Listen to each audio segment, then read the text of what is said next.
Sejam muito bem-vindos, meus amigos e meus amigos, eu sou o Rodrigo da Artificial Beyond e bora criar tecidos que reagem à gravidade e ao vento na Unreal Engine. Tecidos que reagem à física adicionam um novo nível de imersão no jogo, seja uma bandeira tremulando ao vento ou um conjunto de roupas secando no varal. E a boa notícia é que com o novo sistema de física da Unreal Engine, fazer isso é muito fácil. Tão fácil quanto se inscrever e deixar o like. A primeira coisa que você precisa saber é que a qualidade da simulação, a fluidez do movimento do tecido vai estar diretamente relacionada ao quão bem subdividida é a malha desse tecido. Então, quando eu criei o tecido que eu vou usar para o tutorial na Unreal Engine, eu criei dois aqui para a gente poder ver bem a diferença. Um pano que é muito bem subdividido, como você pode ver aí, ele tem várias e várias nós e subdivisões, e um pano com uma baixa subdivisão. Obviamente que isso afeta também a performance da engine à medida que vai fazendo essas simulações, então achar o equilíbrio vai depender aí de projeto para projeto. Eu criei essas subdivisões aqui no Blender, mas hoje em dia até mesmo dentro da Unreal Engine seria possível fazer esse elemento aqui com essas subdivisões, mas tendo criado num aplicativo externo eu exportei tudo como FBX, e o que a gente vai fazer agora é importar ele aqui para Unreal. Eu vou navegar aqui até a pasta onde eu quero trazer esses assets e vou arrastar o FBX aqui para dentro. O importante aqui é que o sistema de clothing, o sistema de tecido da Unreal, precisa de uma skeleton mesh para o tecido, então a gente não pode esquecer de deixar habilitado aqui o skeleton mesh. Porque a gente vai fazer aqui hoje, você não precisa indicar nenhuma skeleton mesh, é só marcar esse quadradinho e clicar em importar. E muito bem, a gente tem aqui os nossos dois pedaços de tecido. Veja que ele criou vários arquivos aqui para cada um deles, para o pano em alta e para o pano em baixa. A gente vai abrir o Skeleton Mesh. Aqui dentro do Skeleton Mesh, a gente vai vir aqui em Window e vai selecionar Clothing. E ele vai criar essa aba Clothing pra gente, que provavelmente não está aparecendo aí no seu Unreal se você ainda não tinha usado ele. A gente vai clicar com o botão direito em cima do pedaço de tecido e vamos em Create Clothing Data from Section e Create. Aí você vem aqui na aba Clothing, clica em cima desse Clothing que foi gerado aqui dentro do Clothing Data, clica de novo com o botão direito em cima do pedaço de tecido e vai em Apply Clothing Data e seleciona o asset que foi criado. E muito bem, agora a gente precisa dizer quais trechos do asset se comportam como tecido, e para poder fazer isso a gente vai vir aqui em cima e vai vir em Activate Cloth Paint. E você vai ver que o seu tecido está todo marcado em rosa. O rosa quer dizer que ele não tem simulação, as partes em rosa são não simuladas. E você pode ver também que aparece aqui um pincel para eu poder fazer uma pintura aqui. A parte pintada, a parte em branco, é a parte que está simulando a física, que vai sim simular o tecido. Tendo agora selecionado essa parte para poder fazer a simulação, se eu desativar o Cloth Paint, você vai ver que a simulação já começa a acontecer.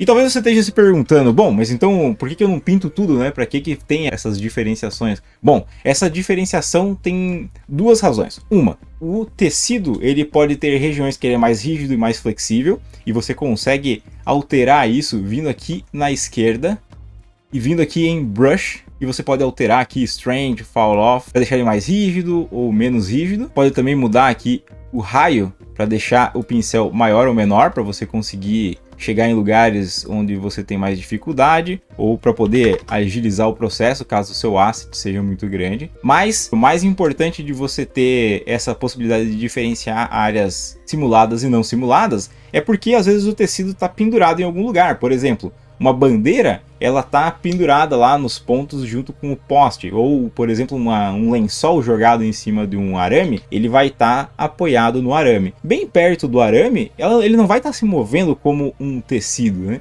Então é assim que você faz para poder dizer isso. Então no caso eu estou dizendo que esses dois pontos em rosa aqui são pontos de apoio para esse tecido. E quando eu desativo aqui para poder simular, você vai ver que é exatamente isso que acontece. É como se eles estivessem sendo seguros, como se alguém estivesse ali segurando ali com os dedinhos ali aqueles pontos no lugar. Caso eu pinte tudo, o tecido vai simplesmente cair devido à ação da gravidade. Agora eu vou salvar e vou repetir o processo aqui para o pano em baixa, para a gente poder fazer daí a comparação, a diferença que faz a gente ter um asset bem ou mal subdividido. E aí tá, se dá pra ver já que ele é meio durão, bem diferente do outro. Ele não tem tantos vincos, não tem tanta flexibilidade, tanta fluidez. Mas, dependendo do seu projeto, às vezes é uma forma de ter o tecido e, mais ao mesmo tempo, poupar um pouco de processamento.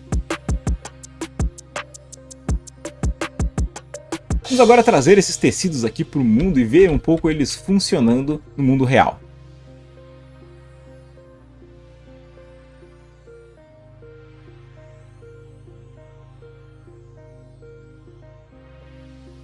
Como a gente pode ver aqui, tem uma diferença já. Eles estão os dois com exatamente a mesma inclinação, então eles deveriam teoricamente se comportar da mesma forma, mas claro que não se comportam, já que tem uma menor quantidade de nós. Outra coisa interessante é que caso tenham static meshes como obstáculos para movimentação do tecido, ele vai reagir a esses static meshes. Deixa eu mostrar para você como fica isso aqui, reproduzindo este poste aqui.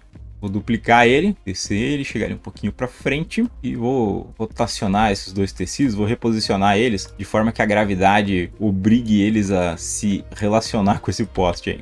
Se eu der o play, você vai ver que nada está acontecendo. Bom, algumas coisas que você precisa verificar para poder garantir que essa interação vai acontecer. Primeiro, esse poste, esse objeto com o qual o tecido vai interagir, precisa ter colisão. Se ele não tiver colisão, o sistema de tecido não consegue identificar o formato que ele precisa interagir. Se a gente vier aqui em Megascans, 3D Assets, Worn Wooden Beam, que é o caso desse elemento aqui, a gente vai ver que ele já tem sim uma colisão.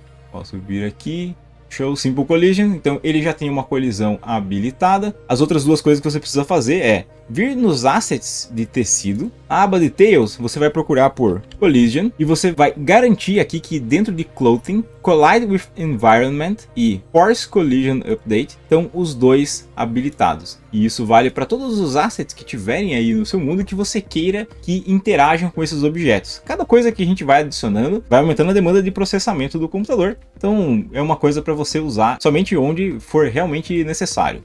E agora se eu der o play e chegar aqui pertinho, você vai ver que as duas malhas estão reagindo à presença dessa viga de madeira aqui.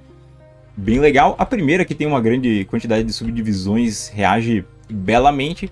A segunda não tanto, ela dá uma clipada aí através da madeira. Isso é algo que você consegue dar uma melhorada mudando as propriedades do tecido. Mas mudar essas propriedades, aumentar a quantidade de vezes por segundo que os testes de colisão são feitos, tudo isso aumenta a demanda de processamento. Então, se você está fazendo algo já meio low poly, já tentando diminuir a carga, talvez seja melhor escolher simplesmente posições de tecido que ela não precisa interagir com as coisas. Como por exemplo uma cortina perto de uma parede que não tem nada atrás, ou uma bandeira que fica tremulando ao longe. Muito bem, e agora vamos ver como adicionar o vento e como essas bandeiras reagem a esse vento adicionado. Adicionar o vento aqui é muito fácil. Você vai vir aqui em Quickly Add to Project, vir aqui em All Classes, vai lá embaixo, quase um dos últimos, e vem em Wind Directional Source.